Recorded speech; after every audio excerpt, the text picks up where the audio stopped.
Okay, so we're going to start with this very first problem.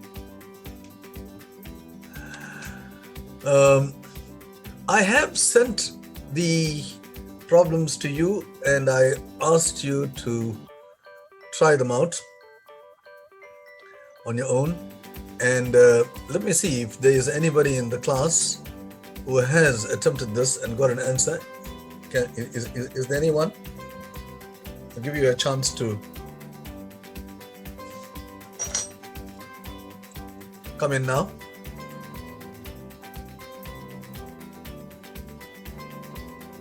You can put your answer in the chat column, or you can raise your hand, and Ellie will let me know. No responses. All right. Okay, we're just starting off, so maybe we can warm up straight away.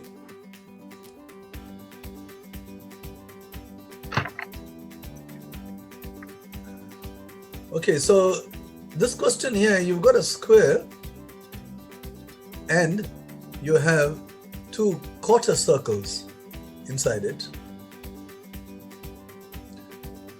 as you can see. And the question is, what is y minus x? Now, the square, the sides of the square being given, yes, the sides are 2. So all the sides are 2.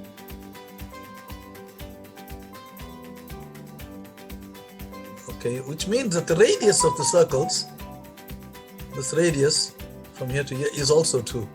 So the radius of each of these circles, they are quarter circles, as you can see. The radius is 2. All right, now the question is, what is y minus x? Now that looks like a rather complicated kind of a question. But if you put a symbol for that area there, this area is y, this area is x. If you put a symbol for that area, you'll notice that this area is exactly the same as that area. This thing is by symmetry. So now if you include a new symbol and we call it z, then now you can get equations, because y plus z,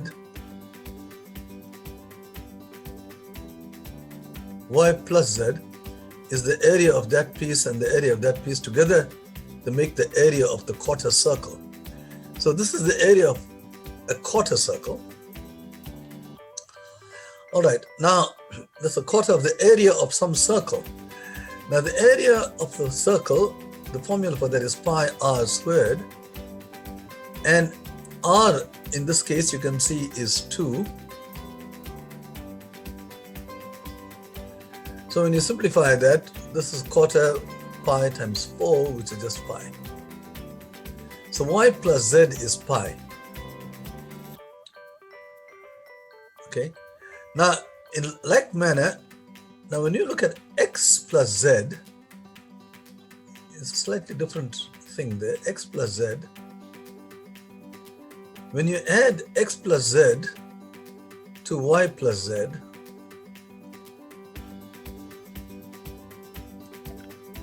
what do you get? You get the area of the entire square, because x plus z plus y plus z is everything. So that's 4. But we already know that y plus z is pi. So therefore x plus z is equal to 4 minus that pi, minus y plus z in brackets, which we know to be pi. So now we have two equations, y plus z and x plus z, and we are looking, the z was just brought in as an extra character in this drama. So we can eliminate him by subtracting these two. When you subtract these two, the z goes away, and lo and behold, you will get y minus x. So when you subtract these two, you get y minus x. Z minus z is 0, so we don't have to add that. And you'll have pi minus 4 minus pi. And that gives you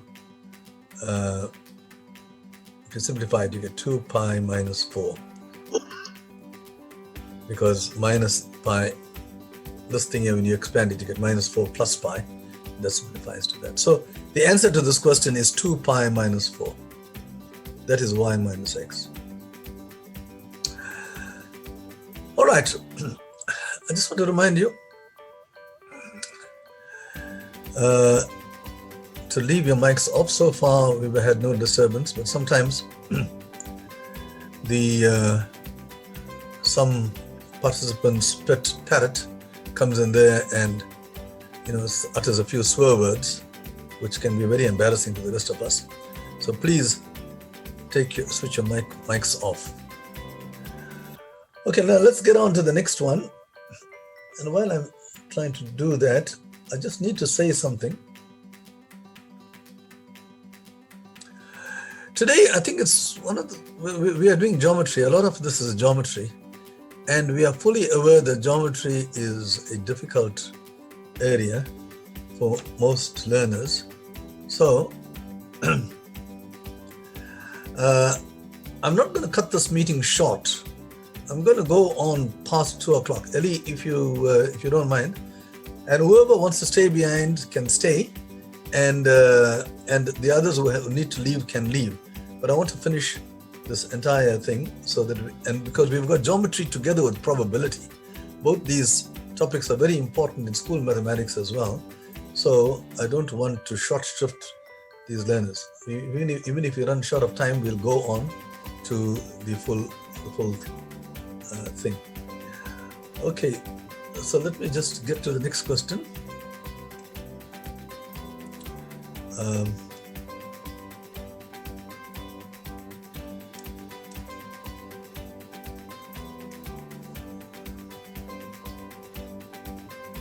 Question 2. Now, this is an example of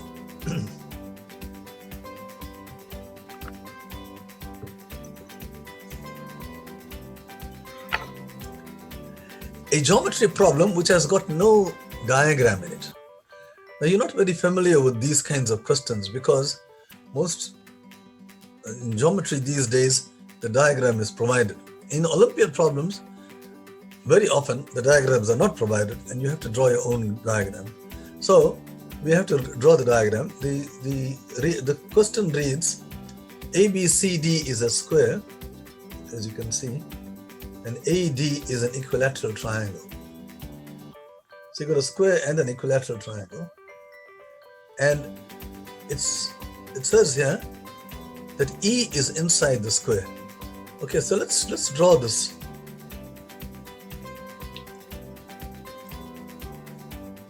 We'll draw the square. Okay, and we have to name the vertices A, B, C, D.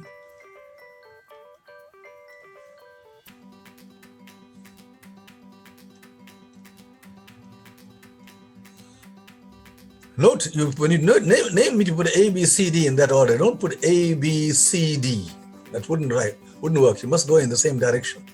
Now, ADE is an equilateral triangle. So you got AD, but where is E? They say that E is inside the square. So let's draw the equilateral triangle with E inside the square. So we start from A and we go down. And then, okay, that looks like a decent equilateral triangle. Okay, and the point E is inside, and you can just name this thing. So what's the question? Calculate angle ABE. Oh, so this needs to be joined. ABE. So we have to join B and E. Okay, and we need to calculate. The question that we have to answer is, what is the value of angle ABE? And let's just mark that angle ABE. Let's give a name. ABE is X. So we need to calculate angle X.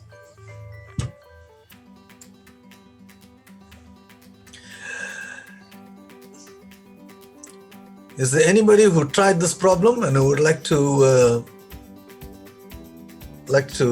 offer to solve this problem? Ellie, I'm very happy to see that we've got 99 participants today. Yeah, that's very good. Now we're 100. Now it's 100. It's last week, you see. Now we're getting scared. Last week, yeah. And only a few days before the first round. So yeah. Keep on working, everyone. I'm sure you will do well in the first round. Yeah, no, I have no doubt. They've been coming in quite regularly. All right. Is there anybody in the chat column who says we want to try answering this question? We have Zoe who would like to give it a go. Okay, Zoe.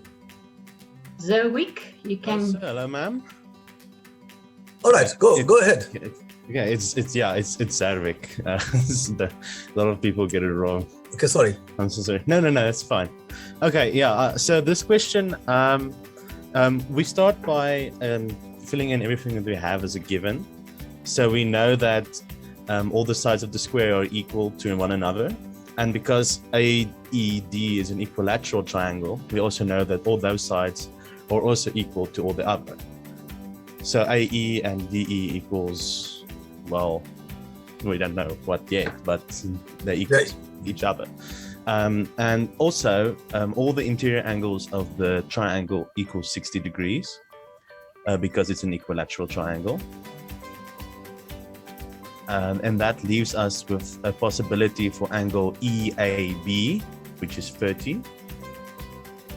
And because this is a isosceles triangle, then both angle AEB and ABE are equal. And yeah, that works out to be 75 because of the sum of the interior angles of the triangle. Okay, so this is X and this is X, and those 30 degrees. Yeah, we'll use algebra here, and we'll say that the three angles add up to 180 degrees. So X plus X is 2X, and so X is 75. 180 minus 30 is 150, and half of that is 75 degrees. Well done. Thank you, sir. I don't see your name on my screen for some reason.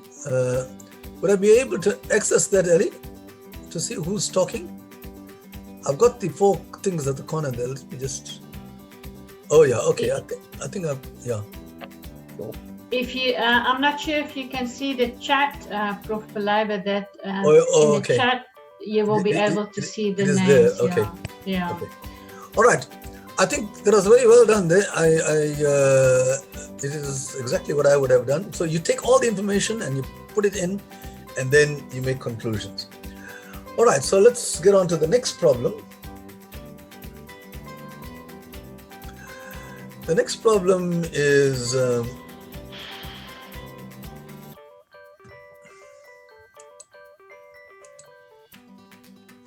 problem number 3. So when you read this, you see A, B, and C are distinct points on a straight line. Okay, let's just figure all that stuff. You got a square here, and you got an equilateral triangle here. Which is, I see these people, Ellie, your group likes asking questions on squares and equilateral triangles, which is very good. The square and equilateral triangle are the best figures, 3-sided figures and the 4-sided figures you can get. They are regular. All the sides are equal and all the angles are equal. So there's a lot of information that they provide. So it's nice to have problems involving those. So you got this, they're all next to each other. You can see the whole story. And the question is what is the value of angle EGB? Now, where is EGB? EGB. So it's this angle here. Okay, I marked it in red. Now, that angle seems to be quite out of the way here because all the other angles, it seems to be a rather odd angle, and we are expected to calculate this. Is there anybody who's calculated it? If you want to make an offer, we can try to do this.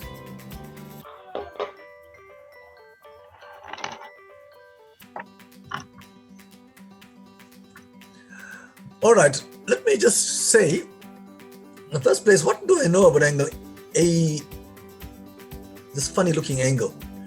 Can you relate it to this problem?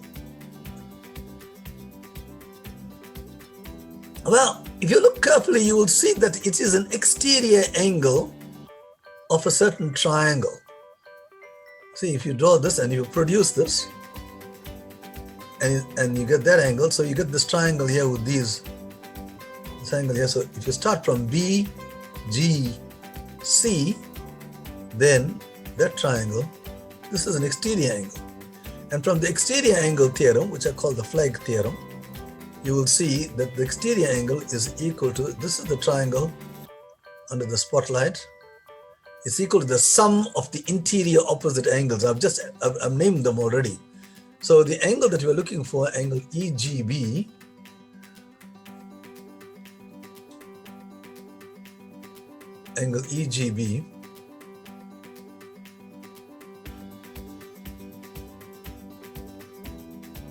equals, okay, these two angles here, B1 plus C1. All right, okay, that's a starting point. We need to find what this angle is. We see we can relate it to two other angles. Now let's have a look at B1. Do we know B1? Well, that we can try to work out what B1 is, but C, yeah, even C1, yeah, C1 too. Okay, now we'll do what our friend did there before. Let's write down all the information. We might get more out of it. So the sides of the square are equal. So we put strokes here. And I think it is said that AB equals AC equals 1. So we wouldn't worry about the 1 for the moment, but AB is equal to AC. All right, so just as before, we see that the side of the equilateral triangle is the same as the side of the square. So now we have all these sides are equal. All right, so now we should be able to see what, if we got any information about B1. Now angle B1, as we saw, well, we didn't actually. Angle B1 is part of another triangle. You can see it's part of triangle ABF, I'm sorry. So B1 is an angle in this triangle here. Now, do we know the other angles in this triangle? Well, certainly B1 is equal to this one here, because you'll notice AF is equal to AB, so you got an isosceles triangle here with these two sides, and B1 and F1 are the base angles. So these are actually equal. So if we call this angle X, for instance, then we can also call this angle here X. All right. Now, do we know the third angle of this triangle? Well, the third angle of this triangle is this angle here. Well, we know it because this is equilateral, you see. So that angle is 60. So the third angle is 120. So you have 120 plus twice x, the angles of a triangle, gives you 180. So that immediately should tell you that these two angles add up to 60 degrees. And therefore, this B1, they're equal and they add up. B1 must be 30 degrees. So we can put down 30 degrees here. So that takes a little while to get there. Okay. Now let's have a look at C1. C1 is this angle here. Is it an angle of some triangle? Well, it is embraced by this dotted line as well as this. So let's have a look at where this line goes. It goes up to E, and this line here goes up all the way. But if we just go up to A, then you can see that C1 is an angle in this triangle here, EAC. C1 is an angle of that triangle. And it must be equal to that one there, E1, which I've also named. The reason being that these are both equal. So again, we have an isosceles triangle. If we call this angle Y, then that angle there is also y, because AE equals AC. Now, okay, now we got two of the. Do we know the remaining angle of this triangle? Well, the remaining angle is just this right angle. That one. That's the third angle. That, and that. So the two y's together give you 90 degrees. Right? That's 180 minus 90. So each angle must be 45 degrees. And there we are. So the moral of the story is that write down all the information that is given, and then you can see clearly, I can see that there are two triangles which are isosceles triangles here, right? And that helped me a great deal to get to the solution.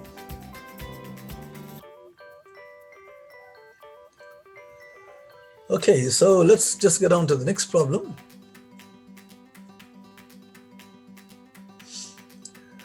The next problem is, let's clear these drawings first.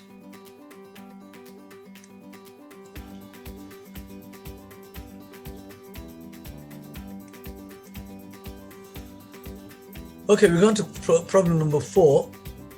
Problem number 4 says an isosceles triangle has sides A, and 2B. Okay, the sides are not given, but they are given as symbols, and the triangle is isosceles. So let's draw this isosceles triangle. I'm going to draw a rather large triangle. It's isosceles, so make it look like isosceles. Some students that I've taught,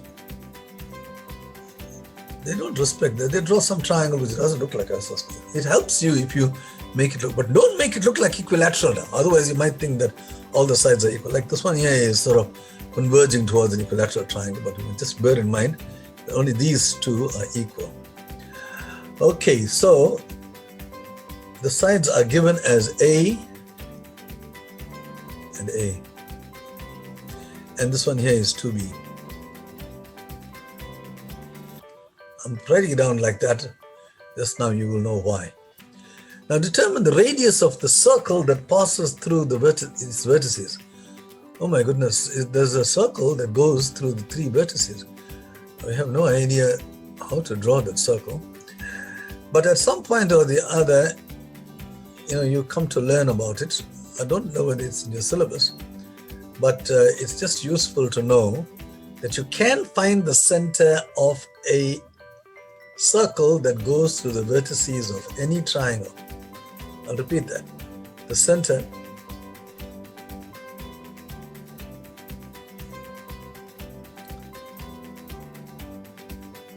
of the circle, there's only one circle by the way, of the circle that goes through the vertices, the 3 vertices.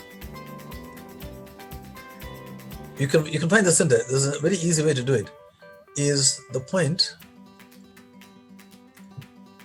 where any 2 perpendicular bisectors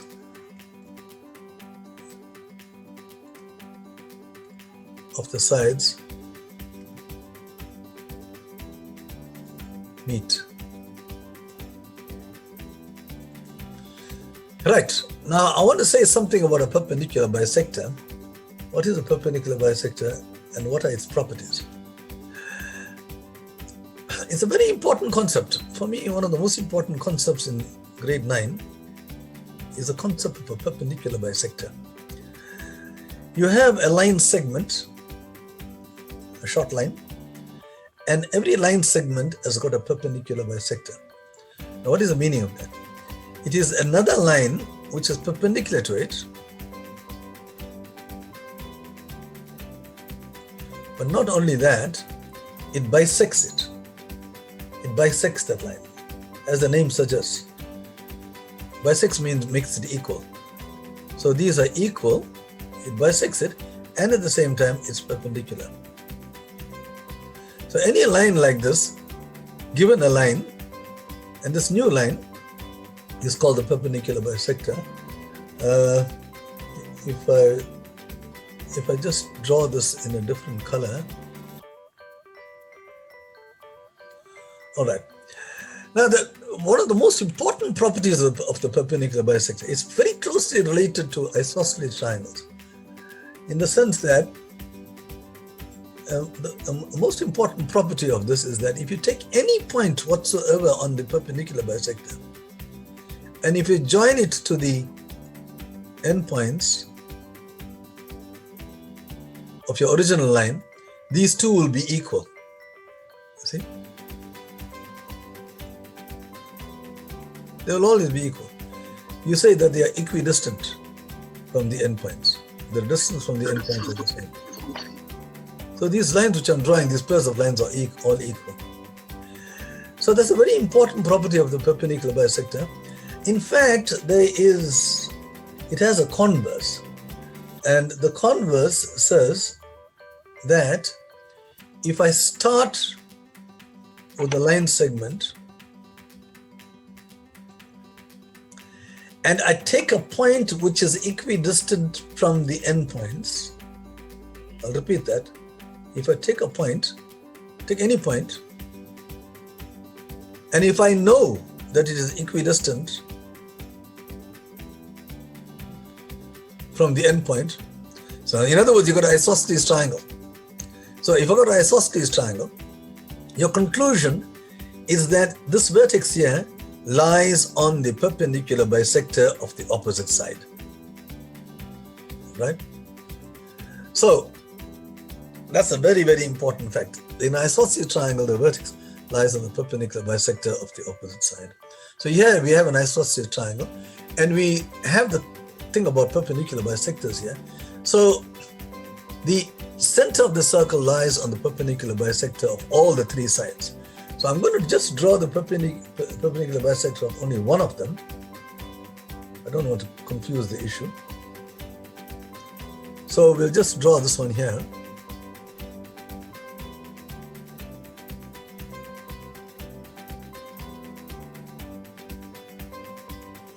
Right, so if you draw the perpendicular bisector of this, that's what we got. In other words,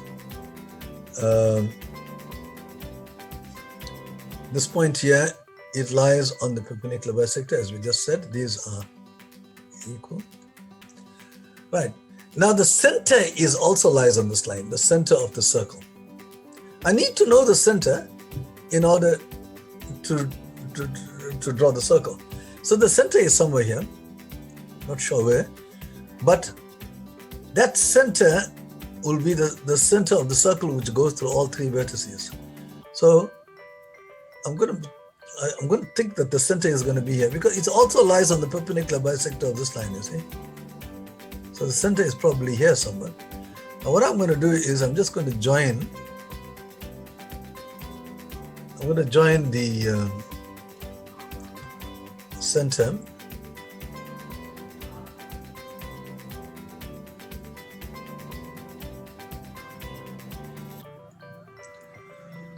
Right, and now we know that this is the center of the circle that goes through all the three vertices.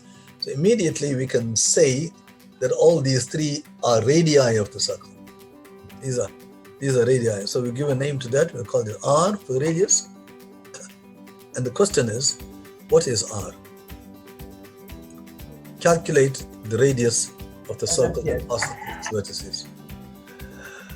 Okay, now I need to tell you straight away that this is not an easy problem. Okay, so we are looking at quite a challenging problem here, but it's involving a lot of geometrical ideas which are very important even for your school mathematics, especially the statement that I made about isosceles triangles. Whenever you get isosceles triangle, it's always very nice to break it up into two equal parts like this. From the vertex, draw it down. And then you got two right angle triangles. In trigonometry, this is very useful. When you study isosceles triangles, you will study right angle triangles because it's made up of two right angle triangles. Okay, to get back to what we have, what we are doing here. Now, we want to calculate this radius.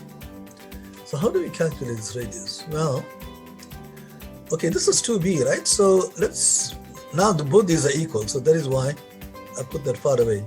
So those are now both b equal to b. Okay, All right, so let's give a name to this thing here. I'll tell you why just now. I need to calculate R. So I've got lots of right angle triangles. I've got a right angle triangle here, here, and in the big one I've got 4 right angle triangles. I'm going to use Pythagoras, obviously, to get to R. So let's use Pythagoras here to get to X. So X is equal to square root of R squared minus B squared, right? And now, when you add R to X,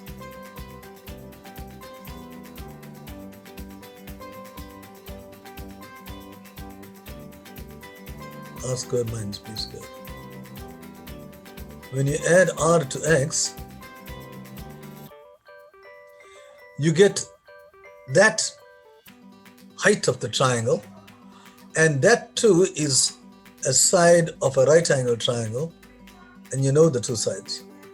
So R plus X, which is that, is equal to, well, let's make it all squared. It's equal to square root of A squared minus B squared, because this is equal to the square root of the hypotenuse squared minus that squared. So we need to find R.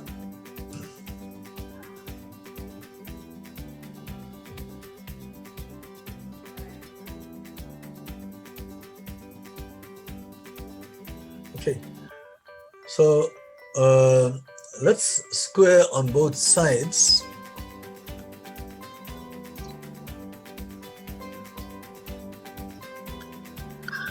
To get rid of the square root sign.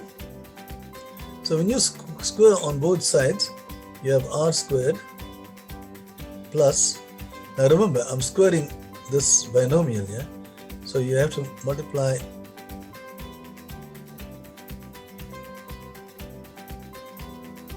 right twice that times that, and then you square this, which is R squared minus X squared, right? And that is equal to A squared minus B squared.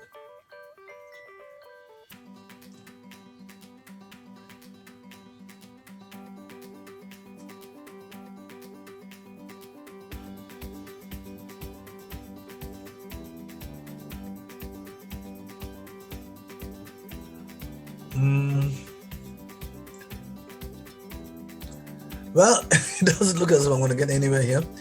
It seems, I'm sorry about this, it looks as if this is getting a little bit complicated, but what happens is that you can actually get rid of the x's quite nicely.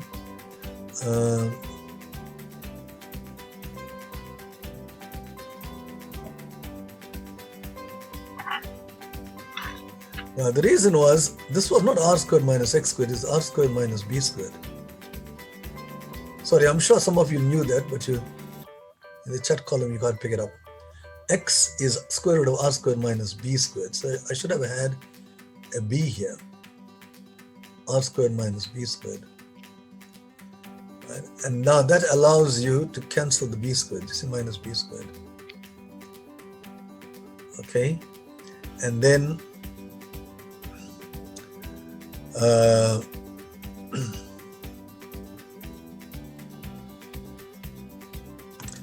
yeah, then you don't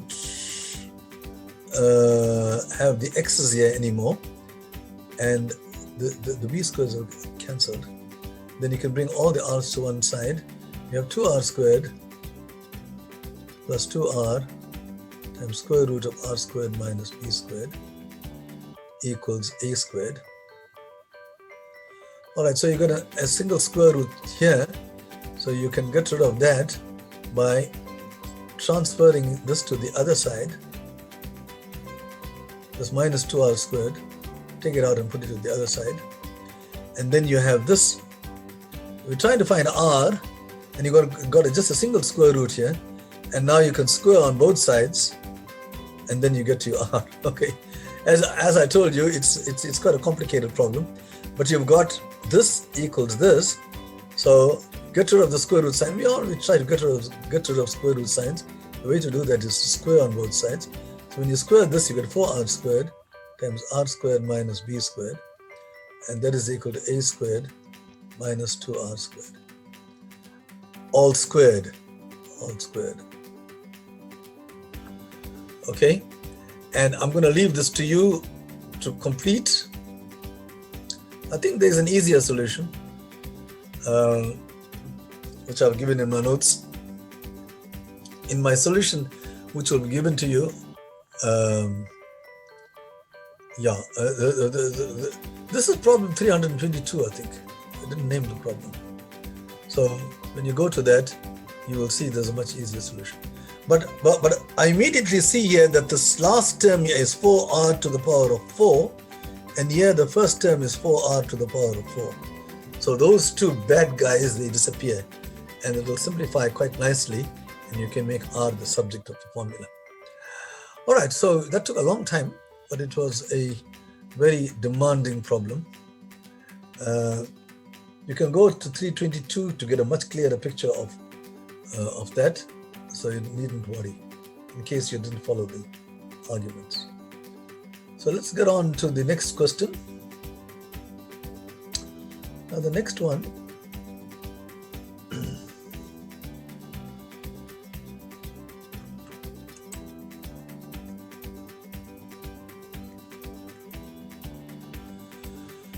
okay, number 5. Number 5 says that in a convex n-gon, so you have a language here which needs to be unpacked. A convex n-gon, this is a polygon with n sides. So you know what a polygon is: a triangle, the square, quadrilaterals, pentagons, they're all polygons. And n says it's the number of sides is n. Okay. Convex means you see, even this is a polygon.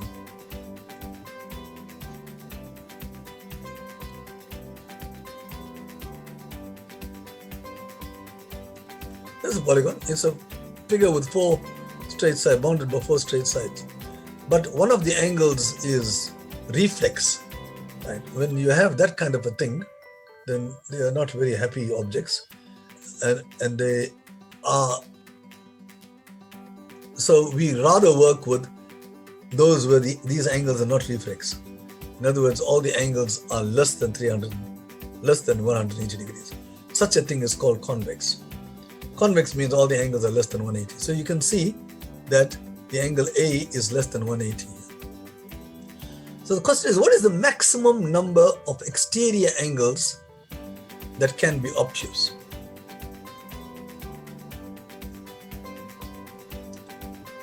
Did anybody try this?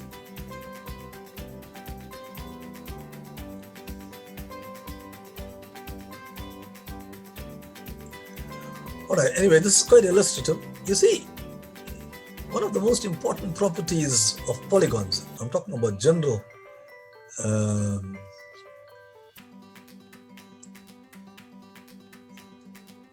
they need not have 3 sides or 4 sides, is that when you take all the exterior angles, you see, if I take this line and extend it and carry on in the same way, as if I'm walking along this boundary, and I keep extending this thing. One of the nice things about a very useful property of polygons is that if you add up all these exterior angles, if you add them, if there are n sides, you've got n exterior angles. If you add them, they're always going to be the same. No matter how many sides you've got, no matter what the shape of this polygon is, right?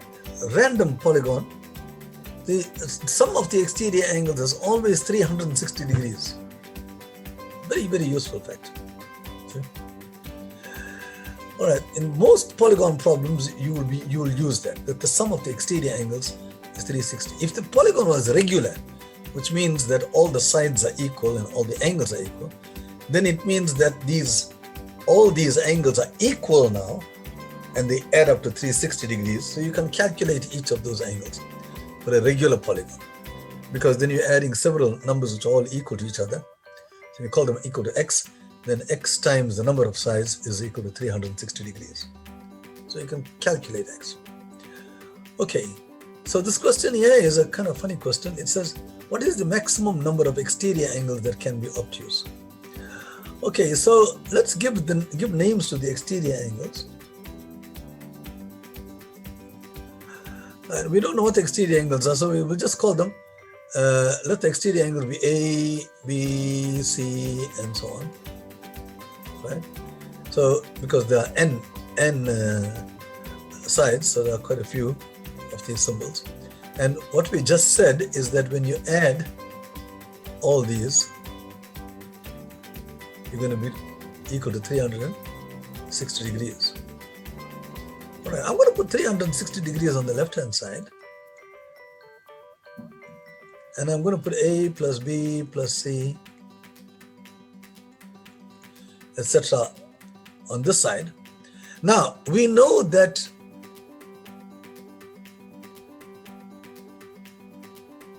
the maximum number of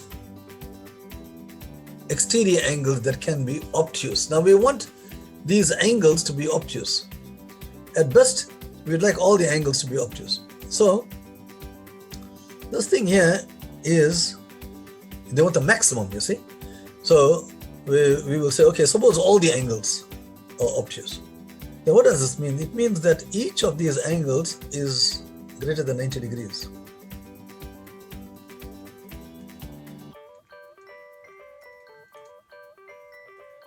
Right? Because they're all obtuse.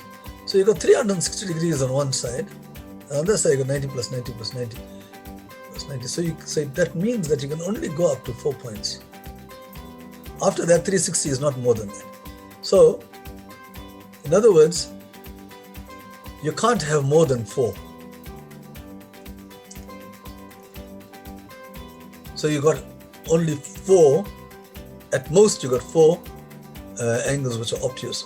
But wait, if Prof. Yes. Doesn't it say that in order to be obtuse, it has to be greater than 90, not greater than or equal to? Yeah, okay. Now, thank you very much for that, because that is what the next step is. You see, if this is greater or equal to, that means at the worst level, you got all of them equal to 90. Right? Otherwise, it cannot be greater than. Right? So, if they all of them are equal to 90, then you don't have any obtuse angles, because a right angled triangle, a right angle is not regarded as obtuse. Right? Obtuse is usually, as I said here, I made it quite clear that it's greater than 90. Okay, so the 4 doesn't work, because if you have 4, then all the angles will have to be 90, and none of them is obtuse. Right? That can't be maximum. So therefore, you will have to have that the number of sides must be equal to 3, and you can have in an isosceles triangle. If you have an acute angle triangle, for instance, all the exterior angles are obtuse. So you can have 3 exterior angles obtuse, but you cannot have 4 or more. So that is the maximum number of exterior angle that can be obtuse is 3. You can't have 4, otherwise it's a square or a rectangle, and you can't have more than 4 because we've just argued that case out. All right, so the answer to this problem is 3.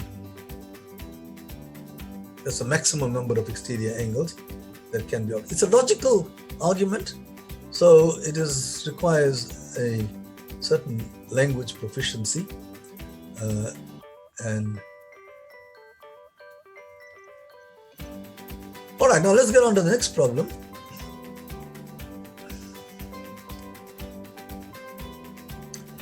We're going to problem 6. The side lengths of a triangle are all positive integers. Its area is 12. If if the longest side is 6 units, what is the perimeter of the triangle? Very interesting problem. So let me draw a triangle and I'll make the longest side 6.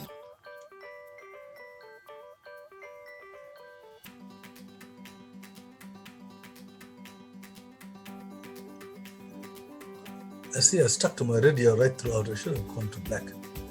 Anyway, let's interchange the roles, red and black.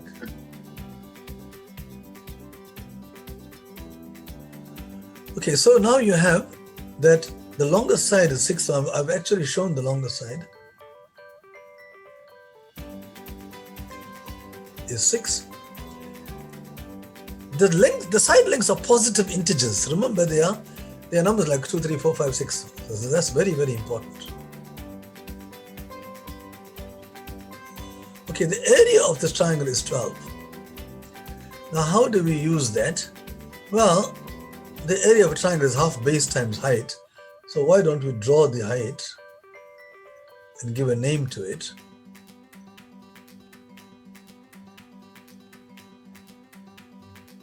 Draw the height and give a name to it. Let's call it h.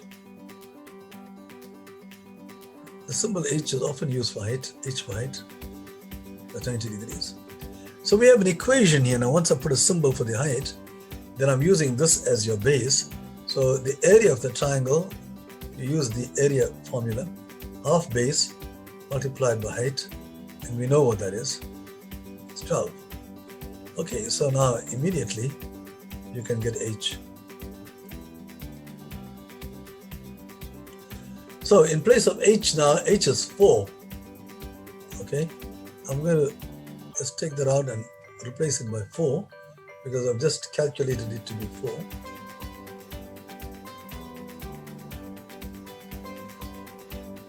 Okay, now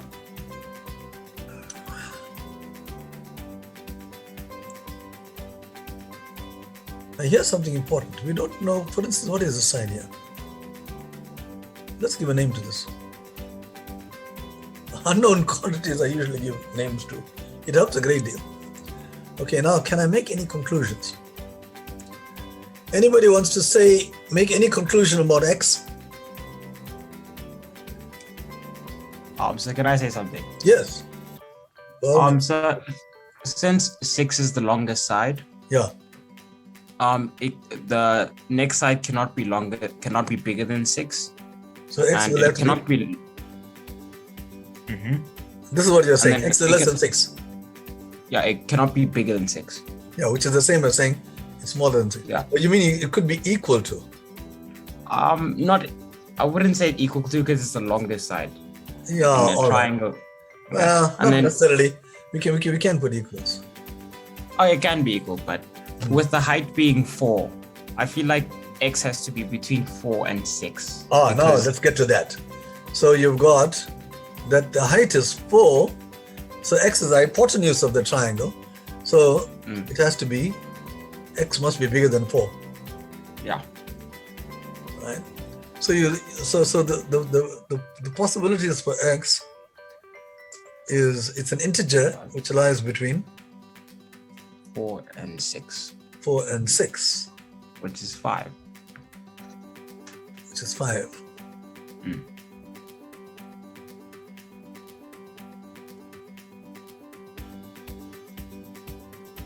Now, by the same token, this one here will also be 5. Oh, Right? okay. Same argument. I mean, I use this argument on the right-hand side. Right, left, nothing is superior. So this is 5 and that gives you the perimeter straight away. Because you got all 3 sides. Oh, You need to calculate the perimeter, okay? But I'm still not very happy with the fact that it could have been 6. I could have had 6 here. so if we're gonna refer to it as a a right angle triangle. It can't be 6 Oh, why because not? of that hypotenuse. Oh, we could have made that 6. Okay, now I'm just too confused. Yeah, because the whole thing is 6 here. Right. Yeah. The whole thing is 6. So it's not just this part here. So you got this is 6. And then in which case we could have had this kind of a thing. We could have had 6, 5, 6 or something like that. But I think you can eliminate those things because if you make those there, you will see that you got a problem. You see, the moment it's 5, then this would have to be 3. You see, 5, 4, 3, and this will also be, and 3 plus 3 is 6. Okay. So the 5s work, right? Yeah. But if you put any other numbers and you calculate these, you see they don't work. They don't add up to 6. So it takes a little bit of a while to actually get to that. But just remember that when you are saying the longest, if I have an equilateral triangle, which is the longest side? Well, every side is the longest side, right? It must be. It also happens to be the shortest side. Yeah. So we allow longest to be, it can be equal to the others. Yeah. Okay, so if you allow that, then those have to be eliminated, because then when you calculate, if I take 6 here and take 5 there, and when you add up these two, because now you will have, you will be able to calculate these two, you will see that the sum is not equal to 6. But in the case of 5, the sum is exactly equal to 6. All right. Okay, thank you very much for that input. That helped a great deal. These are the easy ones. The other ones are really difficult, but thank you for the opportunity. Okay. All right. So now let's get on to the next problem.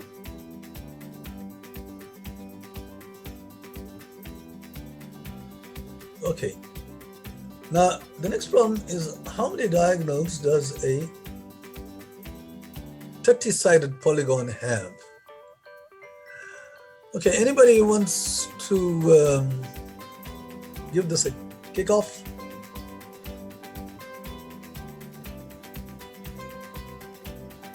I see we have very shy people, 100 people, almost as much as the number of people who are watching a Manchester United match against Liverpool these days, and yet not a single one is willing to say, let me try. Come on. Sorry, Prof. Okay, Ray, go ahead. I think you might have skipped 2 questions. Oh, I did, eh? Okay, thanks for letting me know. We're now busy with question number 7, probably. Oh. Unless if you want to You can see I'm really in a hurry to finish this thing. Okay, so I finished 6. Yeah, okay, now I'm good at this. Yeah. Right, okay. Thanks for that, Ray. All right, this problem is not an easy problem, so I'm going to tackle this problem. The diagram is rather small. I wonder, maybe I can make it a little bit big. Oh yes, I can make it big.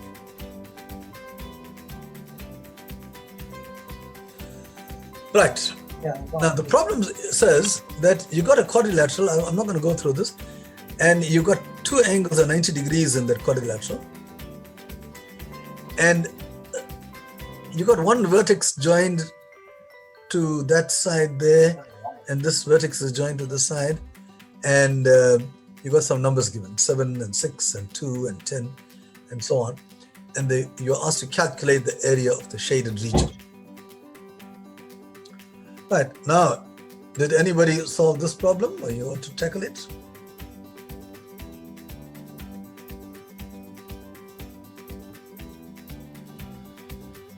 All right, okay, then let me help you along. We don't know the area of the shaded region, so we can call it, let's call it S. Or maybe, yeah, let's call it S. I don't know why S. That looks like a nice number. But I want to give names to this. You see, the starting point will be the area of this entire quadrilateral will be that triangle plus that triangle plus that triangle.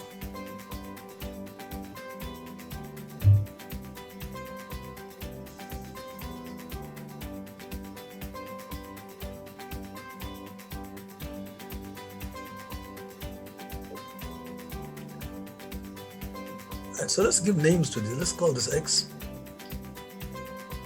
Let's call this Y.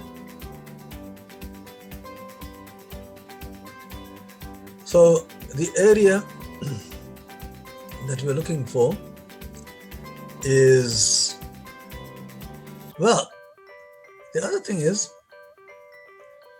the area of this thing can be calculated in two different ways. Now that's very, very important because that will lead to an equation. Now let me show you why you can get two different ways of calculating that area. I've given symbols to these X's and Y's because you've got right angle triangles, only one side's given. So let's just give names to them. I want to join this diagonal like that. And now that gives me four right angle triangles. This white, these two white, and the diagonal divides the entire quadrilateral into two right angle triangles, as you can see on either side of AC. Okay, so therefore the area of the triangle can be calculated in two different ways by working out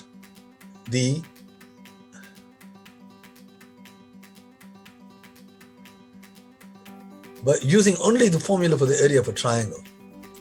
Okay, so let's go. We can say the one way is work out the area of this triangle. The area of this triangle here is half base times height, half y times 7. I'm going to put that as 7y over 2. That is half y times 7. Plus the shaded region. That's what we're trying to get to. Plus this white region, and that is half x times 10. So that is 10x divided by 2. So that's the area of this quadrilateral. If you add the three areas, the two right angle triangles and the shaded area, which is an unknown. Now, as we said, this is also equal to, let me put this on the other side. It's the area of the triangle ADC. It's the area of two triangles, the sum of area of two right angle triangles. And what do you get there? Well, the lower triangle, the base is y plus 6. And the height, you see, you're exploiting the fact that this is a right angle triangle, is 7. So I'm going to put 7 here. Half times 7 is 7 over 2. So that's the area of the triangle underneath. And the area of the triangle above it is again half. Now this time the base is x plus 2. Half x plus 2, because we're taking this triangle above AC and you're multiplying it by 10. Okay, now when we expand this, you get 7y over 2 plus 7 over 2 times 6. Well, the 2 cancels and you get 7 times 3, which is 21. Here you got 10x over 2. Or you can simplify it and make it 5x.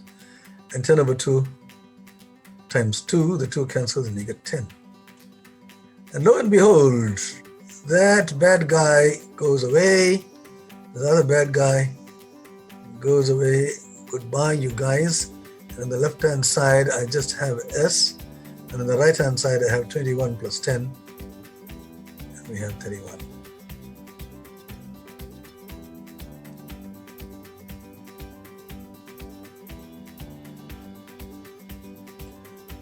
Okay, can you, in your chat column, let me see what you guys are saying. I'm now going to go into the chat column.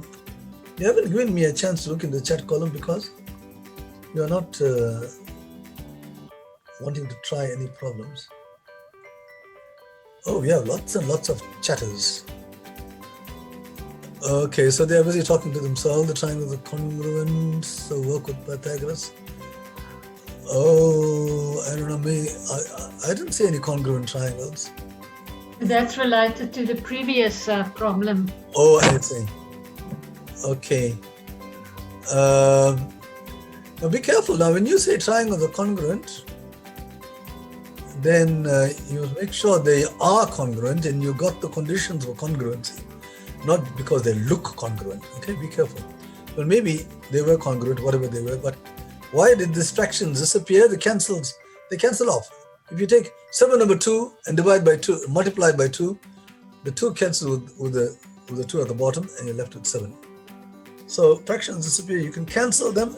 That's the best disappearing trick you can give to fractions, by multiplying them and cancelling. Okay, now Spokushle is also trying to figure the same thing out. So let me do something there, because evidently you guys are having issues with fractions.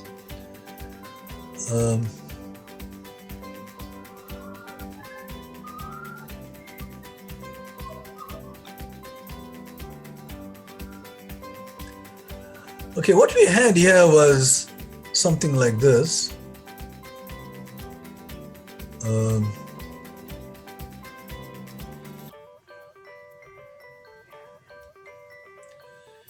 You see 7y/2 and then a half times that.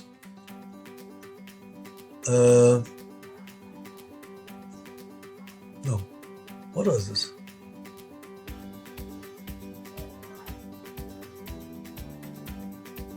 Did I do something wrong there?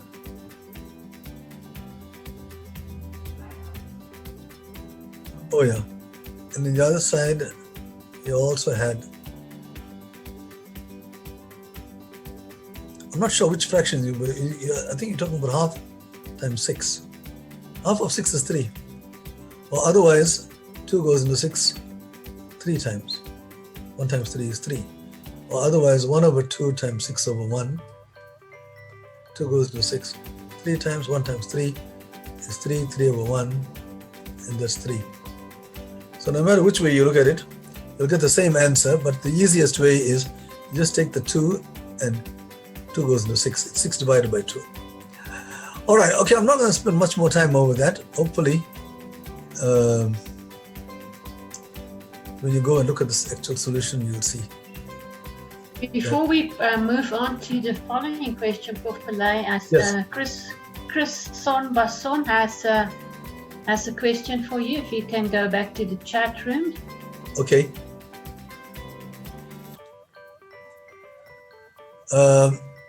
Go back to the chat room.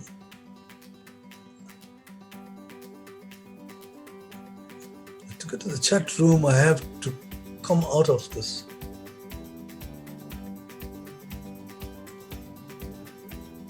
Croissant, will you want to just respond, or just ask Prof. Pillay before we move on? Excuse me, sir. I noticed in your question we split the entire quadrilateral into 2 large triangles. Couldn't we go and take ABCD and, as you did, split it in half from A to C, and merely state that ADC is a triangle with base 6 and height 7? Oh, that's much faster. Thank you very much. And then Well done. Well done. times height 10. Okay, well done. That's much faster. Okay, guys, somebody gave me a good lesson here today. What's your name, sir? Kristen Basson, sir. Okay. Ellie, this guy is as good as our other Basson, I think. Oh yeah, hopefully he will become a professor in mathematics as well. One of our Bassons became a professor of mathematics, who represented South Africa in the International Maths Olympiad. Another brilliant mathematician. But what he is saying here is, this triangle, the small triangle here, let me just put some shades there so you can see what we've got. I can use this. If you shade this part here, you can think of this as the base and 10 is the height, you see. The height of this triangle is 10. So immediately you can say it's half base times height. The area of this triangle. Straight away you know what it is. And likewise, that one, the area of that is half the base, which is 6. And the height of this triangle is 7. See? The problem is that when you got obtuse angle triangle, you don't notice that the height is outside the triangle. So I fell for that trap. And now that will immediately give you 10 plus 21, and that gives 31. I'm not sure if I used this as an alternate solution in my book. I might have. I kind of vaguely recall that I did find the solution. All right. Thank you very much for that, Mr. Basson. We really appreciate that input. Are there any other important inputs, Eddie?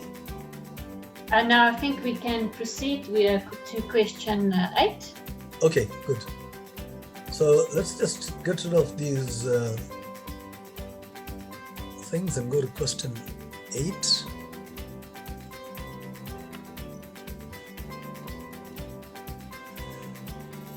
Okay, this question is, how many ways can you distribute 7 identical bananas to 4 children if each child must receive at least 1 banana? The bananas must be whole bananas. People are not supposed to eat them and then pass them around. Okay. Now, let's just try to understand this question. These kind of questions which require in how many ways are usually a little bit tricky to understand. So let's get a picture of what's going on. You've got 4 children. Let's draw a diagram and say these are the 4 children. We give them names A, B, C, D. And we're going to distribute 7 bananas to them. So let's just think now. Okay, let's start distributing bananas. Maybe we can get 4 to 1 child. Let's put it this way.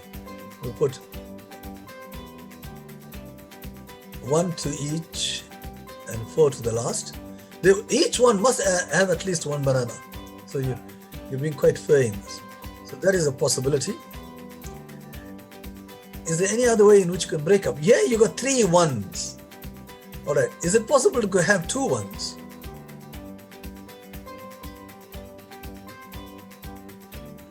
Anybody in the chat column? Let's give the learner some time to respond. Can you just repeat the question, Prof. Pillai? If I got 2 ones and I got 7 bananas altogether, what do I put in here? 3 and 2. 2 and 3, yeah. Okay, 3 and 2. Any others? 2 and 3. All right, 2 and 3. Okay, we'll come to that. We just want to see how they are distributed. Okay. Now, you can't have 1 and 4 because we've already done that case, right? So this is where you have exactly 2 bananas. Right. Now, if there's only one person who's got 1 banana, then what happens to the others? 3 twos. You have to have 3 twos. You got 3 numbers which are bigger than 1, and they add up to 6. Right? They must be bigger than 1 because I'm saying you've got exactly 1 now. So the only way you can do that is all 3 twos. Right. Now, these are the ways in which the bananas can be distributed. Right. You might think you will say the answer is 3, but that's not correct because in this case, come in now. In this case, you've got, thank you. Thank you. And then,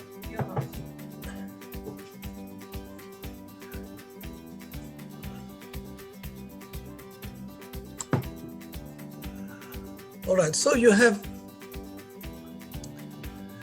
in this particular scenario, I'm saying that this person D gets 4 bananas, but C could have had 4 bananas, or B could have had 4 bananas, and that's the different scenario. So when you are saying, in how many ways can they be distributed, you have to count the one where you have 1, 1, 4, 1 separately from this. So this gives you, how many possibilities does this give you? The 4 can go to any one of 4 people, right? Could be D, C, B, or A. So that gives you 4 ways altogether. Right? And likewise, in this last one is a similar case where the 1 could go to any one of the remaining of the 4 people, and the others have 2s, and this 2 gives you 4 ways.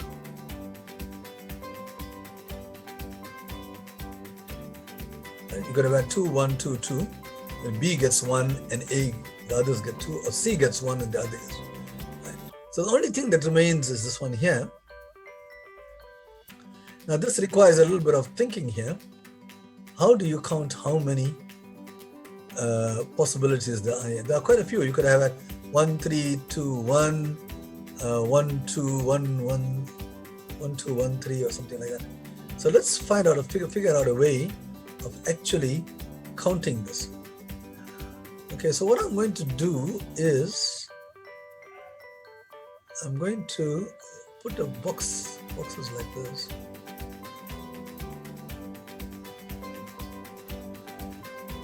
Right, and I'll first choose the 2 1s.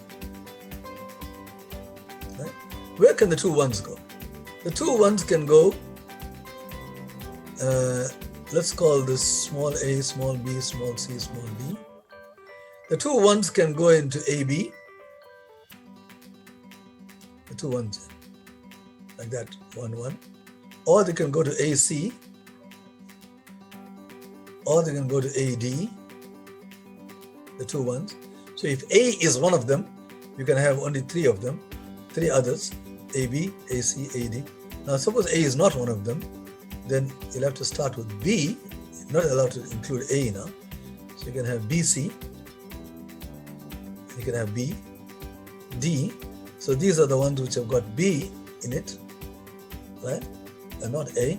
Are there any others? Well, there is one which has neither A nor B, and that is CD. Right? And this is the end of the line. So there are 6 ways in which you can place the 1s. Right? Suppose I place the 1s at those 2. Right, now for that particular choice, as somebody said, you could have had 2, 3 or 3, 2. We are dealing with this case here. So for this one here, I could have had 2, 3, or I could have had 3, 2, like that. So for each of these, now in other words, for that I have 2 possibilities. Now this works for every one of them. I got 2 here, I got 2 here, I got 2 here. For all 6, I got 2 possibilities. So in the end, the number here is 6 multiplied by 2. Each of those 6s, you can have either had 2, 3 or 3, 2. So there are 12 ways in doing this. So altogether, you have 4 plus 12 plus 4, 16 plus 4, which is 20.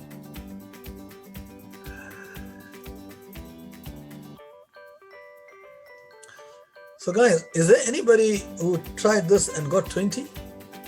For show of hands. Okay, I can see a couple of people. Yes, a few got 20k, and Kelsey, well done to you. Well done. Sukukule. Good. Fantastic. This wasn't an easy problem. This is the kind of problem that you can get in grade 12 in the final examination. Right? So it's this counting problems occur in grade 12. This is a problem on counting. So you guys, those who got it, you are already on your way to understanding the counting in grade 12.